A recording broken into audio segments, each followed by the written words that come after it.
What's up, players? Over the past few weeks there's been a lot of fallout about the Rift S, and whether Oculus have got it right or not with Rift S is yet to be seen.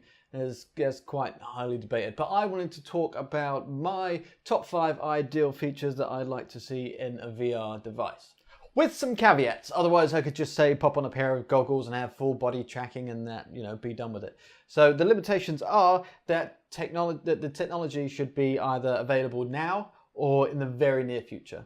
And I'll base my top 5 around that premise. With that in mind, while I ramble on through my top 5 list, in the comments below put your ideal features that you would like to see in a VR device with technology that is either here now or right around the corner.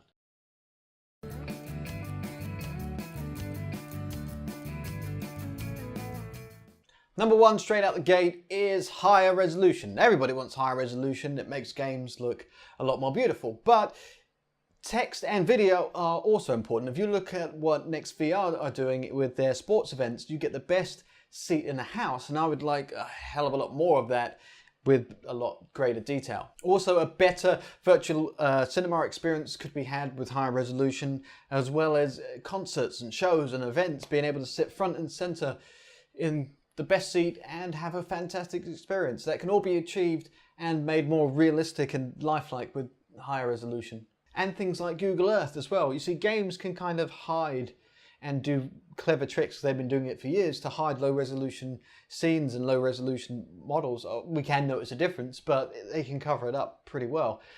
With things like I've mentioned, a resolution bump really brings in those things and is a huge benefit to everything that isn't games. Number 2 is I want the system to be self-contained, heavy rain style.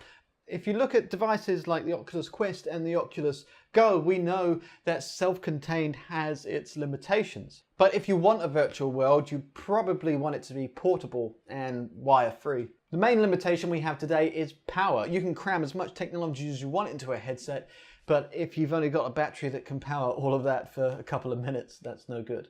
Which leads me to number 3, and that is an optional tether. So I say cram as much technology as you can into a portable standalone headset, as much as that would reasonably fit and would be lightweight enough to wear for hours at a time. But maybe only use 50% of it, 20% of it, whatever the battery can provide at a reasonable level. And then if you want to use the full power of the headset, plug in a tether to a PC, let the PC do a lot of the grunt work with its powerful graphics card and all of its onboard stuff, and use the displays just to pass through the video. And the stuff that is inside there can do a lot of things like background processing and tracking sensors and giving a much more fluid and better experience altogether. So you could get a frame rate bump from your PC at 90 Hertz or 120 Hertz or whatever the case may be, and have 72 Hertz in portable mode, similar to what the Switch does when it's docked and undocked. Number 4, I want 100% tracking coverage with no dead spots on the controller side. Now, they could get really clever and put a couple of cameras on each controller. That way it will know exactly where it is at all times, even if it's not being seen by the headset. And number 5 is a wider FOV, so I want it to completely take over my entire peripheral vision, and we're a little bit far away from that at the moment, but the closer we get to it, the closer we'll be getting to utopia.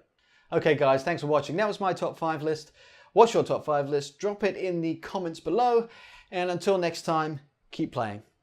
Oh, I went Dolby Atmos as well, damn it.